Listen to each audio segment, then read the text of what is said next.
Korespondenti i sigurisë i BBC-s Frank Gardner thot se Irani tani duhet të zgjedhë midis tre veprimeve strategjike në përgjigje të sulmit të Amerikës gjatë natës.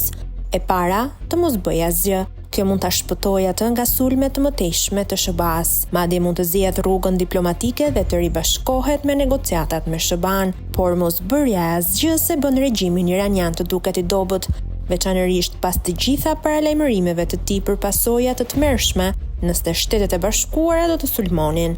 Mund të vendosë që rreziku i dobësimit të kontrollit të tij mbi popullsinë e tij të i kalon koston e sulmeve të mëtejshme të SBA-s. E dyta është ajo e hakmarrjes së ashpër dhe të shpejtë. Irani ende ka një arsenal të konsiderueshëm raketash balistike, pasi ka prodhuar dhe i ka fshehur ato për vite me radhë. Irani ka një listë objektivash prej rreth 20 bazash amerikane për të zgjedhur në lindjen e mesme.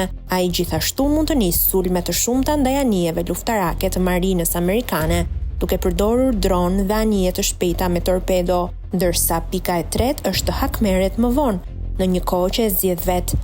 Kjo do të thoshte të pres derisa tensioni aktual të qetësohet dhe të nisë një sulm të papritur, kur bazat amerikane nuk do të jenë më në gatishmëri maksimale. Irani mund të shënjestrojë gjithashtu asetet e vendeve fshinje që i percepton se po ndihmojnë Shtetet e Bashkuara, gjë që rrezikon përhapjen e luftës në të gjithë rajonin.